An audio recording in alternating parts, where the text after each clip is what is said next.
Shivkranti TV news अन्याय, अत्याचार, बेकायदेशीर कृत्य करणाऱ्या विरुद्ध शोषित पीडित न्याय देणारा एकच आवाज. Shivkranti TV Dinbandhu news. संपादक सत्यशोधक शंकरराव लिंगे. 73 87 37 78 0. मी मोहिनी काळापासून कांबळे, भारतीय महिला दल यांचे म्हणजे कार्यकर्ते आहे, अध्यक्ष आहे. आणि ह्यांच्या बहिणींवर जो अन्याय झालेला आहे त्याच्यासाठी न्याय मिळावा याकरता माझे 2 शब्द ऐकावे आणि ह्यांची भूमिका ऐकावी. मैं नरगिस की छोटी बहन हूँ, सना नाम है मेरा। और फैज़ान जो 15 अप्रैल को नरगिस को जला के जो कत्ल किया है उसका, तो उसके बारे में बोलना चाहती हूँ। मेरा नाम रिजवान आसिफ शेख है, मैं उनकी बड़ी बहन बोल रही हूँ।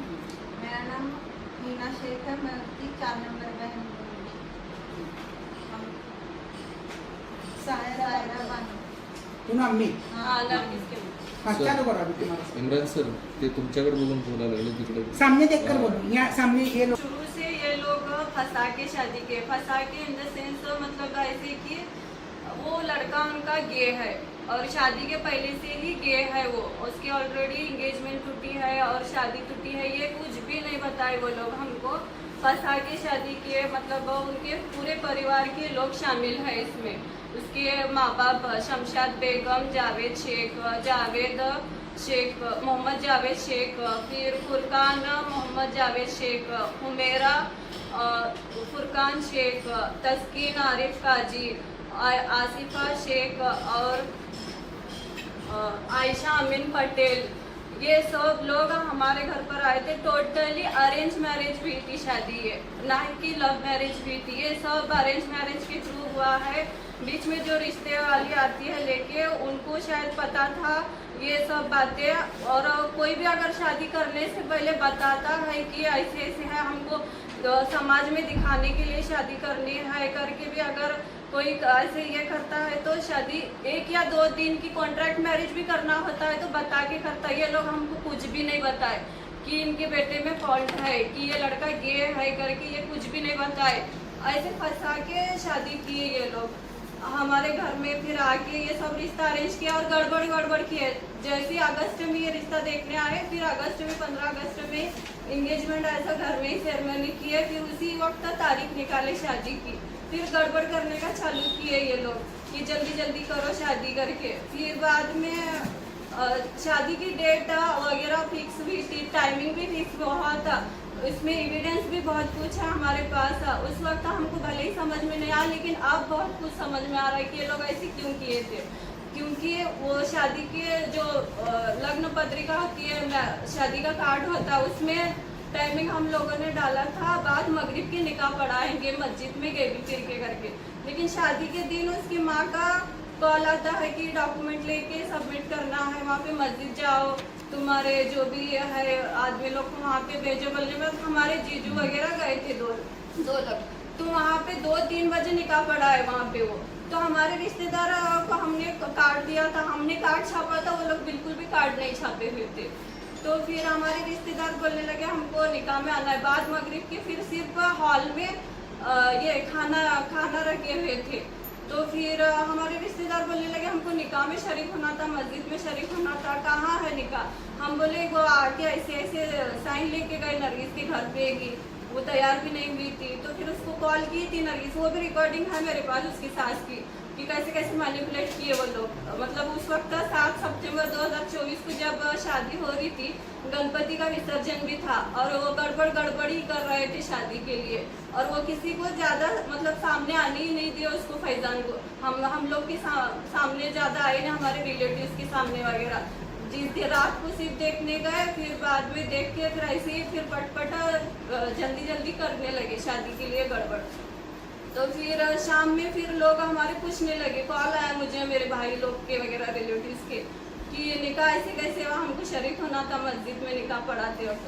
तो 2-3 बजे किए। फिर नरगिस भी उस वक्त कॉल की थी, उसके साथ जो शमशाद बेगम है बात की है कि नहीं हम लोग ऐसे दिखावे के लिए फिर करेंगे, साइन वगैरह फोटो वगैरह लेंगे, हुआ शायद वो वहाँ पे कबूल है ऐसे करके साइन लिए हैं तुम्हारी, देखेंगे हम हॉल में आके ऐसे करेंगे, ऐसी बात किए। फिर वो होने के बाद फिर ऐसे इंसिडेंट होने से लगे। फिर शादी के बाद भी हम लोग को कुछ समझ में नहीं आ रहा था कि ऐसे क्यों कर रहे। शादी से पहले बहुत अच्छी बातें करके शादी की है, फिर शादी के बाद फिर ऐसे टॉर्चर वगैरह बहुत कुछ करना स्टार्ट किया उसके साथ।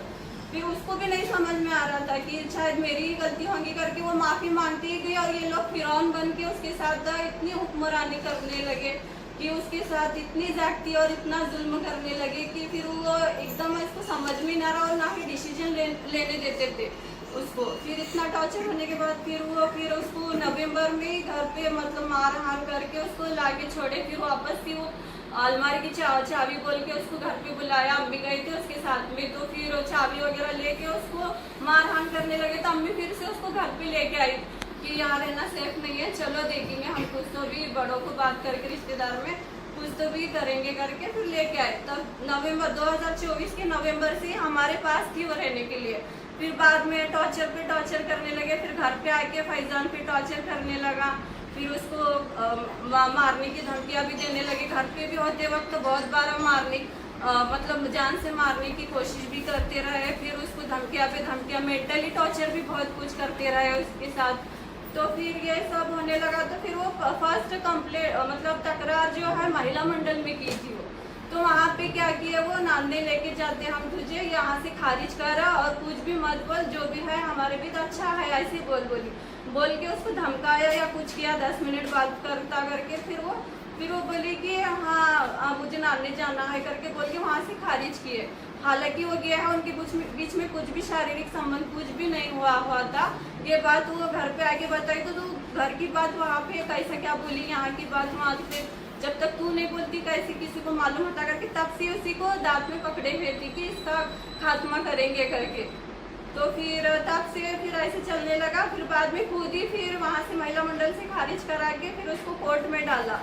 कोर्ट में डालने के बाद महिला फैमिली कोर्ट होता है, वहाँ पे डाला कि मैं नानने के लिए तैयार हूँ, वो नंदाने के लिए वो नानने आ नहीं रही है करके ऐसे बोल के जो भी है डाला। उसमें मैरिज सर्टिफिकेट वगैरह फोटो वगैरह लगा के फिर डालने के बाद फिर नरगिस हर तारीख को हाजिर रहती थी, वहाँ पे बहाने करने लगा।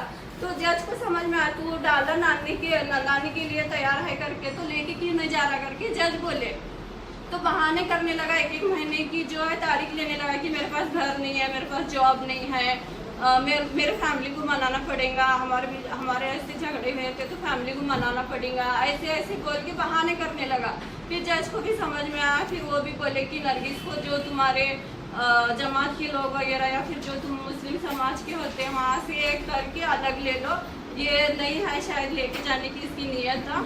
और ज़्यादातर मारहान की मतलब धमकी तुझे ऐसा मिली है जो भी तू बताइए, तो उस हिसाब से सेफ्टी नहीं है, ऐसे उसको समझाए थे ऊपर से। और उन्होंने भी बोले थे कि फिर चाल हरकत से देखने के बाद जज को भी समझ में आया, वो मेडिकल चेकअप का दोनों का भी रखे थे।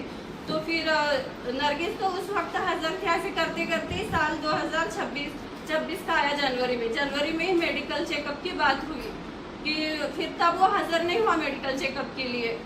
फिर तब से उसको धमकाने का चालू करने लगा कि इतना रमजान जानते तुझे दिखाता ये करता। तो फिर ये हमेशा का ऐसे ही बोलता है करके। तो ये क्या बोली, जो भी है ठीक है, तुमको खुला लेना है तो खुला लो, और जो भी सामान सुनना मेरा जो भी है मुझे दो, जहाँ साइन करने बोलना है बोलो, मैं आती वहाँ पे लेके, या फिर तुम इधर आते तो आओ, मुझे अलग करो, तुम नहीं लेके जाते ऐसा लग रहा मुझे करके। या ऐसे बोली। इसको कुछ समझ में नहीं आ रहा था कि ये लोग ऐसे क्यों कर रहे हैं। शादी तो की है जबरदस्ती ऐसे करके, ऊपर से इल्ज़ाम भी मुझ पर ही लगा रहे हैं कि, और ऊपर से ऐसे ये कर रहे, छोड़ रहे भी नहीं, ले रहे भी नहीं। उसको जब कोर्ट में डाला तो ऐसे बोला कि मैं ना ही तुझे नंदानी के लिए लेता ना ही तुझे छोड़ता, तुझे कोर्ट के चक्कर ऐसे ही काटने लगा था, ऐसे उसको बोलता था। उसको मेंटली टॉर्चर भी बहुत करता था। जब वो फ़ोन नहीं उठाती थी तो उसका, तो फिर उसको आके धमकाने का घर पे कि मेरा बर्थडे विश नहीं की तू, ऐसी कैसी है ये करके ऐसा धमकाता था उसको आके। मैं साफ तौर पर बोलूँगी ये लोग दोगले हैं। दोगले लोग किसी को भी नहीं मिलना, चाहे गरीब हो या अमीर हो। ये पर्सनल मामला है मेरे घर का, उसको अधिकार कोई नहीं दिया सो है कि घर पर आकर किसी बच्ची की जान लेने का। इनके पूरे परिवार शामिल है। कैसे नहीं शामिल है मुझे बताइए। और इतनी देरी कहाँ से आती है, पेट्रोल वगैरह ये तेजाब वगैरह कहाँ से आता है ये? हाँ, इतने एक दिन का काम नहीं है ये। रमजान से प्लानिंग करे सर। मुंबई में गया था, उसकी माँ उम्रा करने के लिए गई। अल्लाह के घर को जाके ऐसे काम करती क्या? मुझे ये बोलो, पूरा परिवार ऐसे काम पर बैठे सर क्या? तो किसी को भी जान लेने का किसी का कोई हक नहीं है क्या? अपने जानवर को चोट लगे तो आप लोगों को देखा नहीं जाता? वो बच्ची को जलते हुए कैसा राक्षस कैसा देख सकता है जाकर पेट्रोल तेजाब उसे मरने के लिए? ये कैसा काम कर सकता है? मुझे बताइए। ये दोगले लोगों का है। मुझे ये दोगलापन बिल्कुल भी नहीं अच्छा लगा। उनके घर में नहीं हुए सो या हमारे घर में वैसे सुनो सुनो, वो एक मिनट सुनो, ये सब पता है सबको। तुम्हारी मागणी काय आहे प्रमुख? एक मिनिट. त्या मुलीचं वय काय? ते मुलीचं वय 1990 होतं बघा जन्मतारीख. नाही किती वय? 90 म्हणजे 36. हा, आणि तो पण मोठाच होता त्याच्यापेक्षा. नर्गिसचं पहिलं लग्न. नाही त्याचं तिचं ना 3 वेळा झालेलं. नवऱ्याचं त्याने सांगितले ना अगोदर मोडलेलं आहे तिचं नाही, एंगेजमेंट. मग लग्न लग्न ते मुंबईत मोडलंय ते लपवलेलं त्या सोलापूरमध्ये. लग्न झालं होतं कुणाचं? त्याचं त्या मुलाचं. मुलाचं लग्न झालं होतं अगोदर. ते नंतर कळालं लग्नाच्या नंतर ती आम्हाला. पहिली बायको आहे त्याला. नाही सोडून गेलेली आहे मुंबईत. ते लग्न माहिती झालं होतं मोडलंय. सोडून गेले. ते करत होते बघा म्हणजे सोलापूरची वेल भाषा नव्हती ते. एज्युकेटेड काम नेचरचे आहे आणि असं ते म्हणून बाबा फसवले. बरं, कारण बरं, आमची एक आई मिनिट. शांत एक स्वभावची मिनिट. आहे एक ना. मिनिट. त्याने नेमके बाबा कादरे क्या बोलते पंजाब चालूचे होते ते. आणि तिथं मुंबईत ते त्यांची मुलगी आहे म्हणून बोलले. आम्हाला नर्गिस सोलापूरची कोपरा आहे. वगैरे सोलापूरची. आता प्रमुख त्या मागणी काय मुलाचा तुमची? तुम्ही मुलावर आरोप केलाय. तुम्ही आता मुलावर एक आरोप केलाय तो एक मिनिट. त्या मुलावर तुम्ही गे आहे असा हा. आरोप केला तर त्याची काय वैद्यकीय तपासणी झाली आहे का किंवा तसा काय तुमच्याकडे कागद आहे का? नाही ते नर्गिसने आम्हाला सांगितलेली मृत्यूपूर्वी तिने तिने दवाखान्यात blackmail केलं जेव्हा सर. ते झालं एक पाहिजे. एक एक एक जण बोला. तुमच्याकडे काय असं कागदोपत्री काय पुरावा आहे का? तिकडचे त्यांचे लोक नंतर आम्हाला सांगितले की तू तसाच आहे म्हणून. कुठल्या पण लोकांनी? फ्रंटला तिकडचे ते गल्लीतले तिकडचे सर्वजण सांगितले पण फ्रंटला कोणी येऊ शकत नाही असं सांगितलं पण सांगितलं. कागदोपत्री काय आहे? ठीक आहे, लोक सांगितले असतील. कागदोपत्री काय तुम्ही मेडिकल त्याची केली होती का? मेडिकल नाही केली आतापर्यंत. त्याच्यावर त्याची पण मागणी आहे आम्हाला की मेडिकल करायला पाहिजे. मेडिकल केल्यानंतर ते फसवणूकचं त्यांच्यावर ते आहेच गुन्हा दाखवायला त्याच्याकडे त्यांच्यावर तुम्ही काही अशी कारवाई. माहिती काढली का की त्याला कुठल्या प्रकारचे औषध उपचार सुरू होते काय? हो, उपचार सुरू होते मला काय तर कुठले नर्गिसने सांगितलं आम्हाला की तो कुठलं औषध काय घेत ते? होता. हा? औषध घेत होता तो. मग ते काय रेकॉर्डवर आहे का? कुठल्या दुकानातून औषध आणलंय किंवा काय? ते आम्हाला माहित नाही. ते त्यांचं बघ. पुरावे पाहिजेत ना तयार. ते पोलिसांनी इन्व्हेस्टिगेशन प्रॉपर करायला पाहिजे ना मग ते.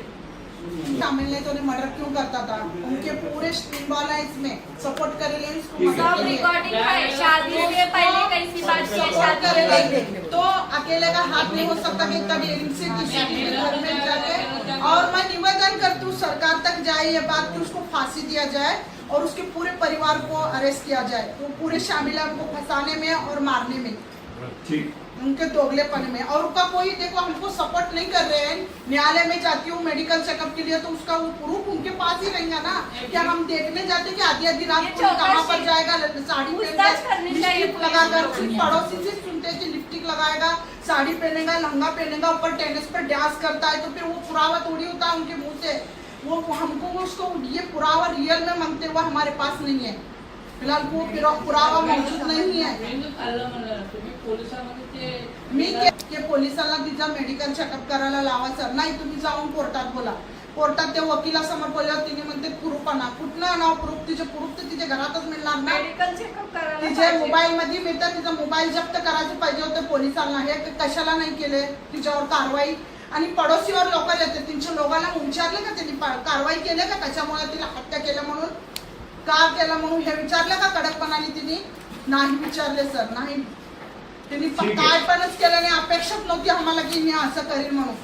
ठीक आहे ते. आपण बोलू. हे दोघले लोक आहेत सर. यांना वाचू द्यायचं नाही. पुन्हा घटना घटून पुन्हा पोरीसोबत पुन्हा बहिणीसोबत असं घटना नाही व्हायला पाहिजे म्हणून आम्ही हे करायला. तर आमची बहिणीची पण इच्छा होती मरताना की मला भेर हेमीने वार केलाय. एकदा वार नाही केला, मला पोटात 5 वेळा लात घातलाय आणि वरती वार केलाय. काय पोटातील हे पिलाय सर उसको और उसको ऊपर से पेट्रोल डाल के 4 टप्पे कपड़े बोले तो इतनी तपी थी कि ऑर्गन जहर रहता वो बनता वो जाने के बाद तो क्या होता है इंसान का हाल। अपने को इतना चटका बेटे तो बर्दाश्त नहीं होता। वो बच्चे के ऊपर उतना सब करके बाहर भाग के गया बोले तो उसकी कितनी बोलो डेयरिंग। हाँ, सिर्फ ये महिला थी, ये प्रेग्नेंट थी बोलकर हम कुछ नहीं कर पाए। हमारे आदमी वो मतलब उनको करते थे वो गुना, वहाँ पे आदमी मौजूद नहीं थे हमारे। तो क्या हमको पता था कि उन्होंने करने वाला है बोलकर रात की 10 बजे आके हमारे घर पर उनके लोगों को कुछ मालूम है ना, तभी उनके लोगों को पूरे जन को फोन लगाए तो फरार, और फोन भी उठाने को तैयार नहीं। तो फिर समझ में नहीं आता क्या सामने वाले को, अगर उनके पति बेकसूर थे तो जलाए हमारे जैसी लेडीज को बोल के पुलिस स्टेशन में लाखों फेंकते रहते और उसका साथ देते। 55% जनी से प्राइवेट में उसको दिखाने की कोशिश करते, बचाने की कोशिश करते। आए क्या उन्होंने सामने कुछ करने को, उल्टा उसका बच्चे का सामान लेके फरार होके गए। इतने लालच थे। अब कहाँ से आ रहे हैं इनके पास पैसे, मुझे बताओ। टेबल जामीन करने को यहाँ से वहाँ कैसे आ रहे हैं इनके पास इतने पैसे, बोलो मुझे। खुद को बचाने के लिए, फिर छल करने के लिए हम ही मिले थे क्या गरीब। उसका सामान सोना तो दिए नहीं, वो लेके घर खाली करके फिर उसको नोटीस भेजे वहाँ। नाही सर, म्हणजे सब बाता मी हे समझ में आता, तिचा अधिकार नव्हता आमच्या मुलीला जाळवाचा, जलाने का अधिकार बिल्कुल नहीं था उसको। उसको खुला दे के उसको तलाक कैसा भी छोड़े सकता है, तो छोड़ देना था ना। नहीं अभी देखो ये सब हुआ, सबको मालूम है।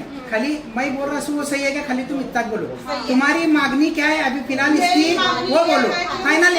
30 सेकंड में बोलो, 30 सेकंड में बोलो खाली। हाँ, सर उसको फांसी मिले। मेरी मांगनी यह है कि मेरी मरने वाली बहन भी बोलकर गई कि उसको फांसी दो, उसको फांसी मिलना ही चाहिए सर। उसको मेरी बहन को जीने का अधिकार नहीं दिया तो उसको भी जीने का कोई अधिकार नहीं है, उसको भी फांसी मिलना चाहिए। दोबारा से ये शहर में हादसे ना हो। उसको भी फांसी मिलना चाहिए, उनके पूरे परिवार पर भी कार्रवाई करना चाहिए। उनका पूरा परिवार भी शामिल है, उनके पूरे परिवार को गिरफ्तार करना चाहिए सर। उसको फांसी और उसके पूरे परिवार को सजा मिलना चाहिए बस। और ये गुनहगारों को सपोर्ट कर रहा है वो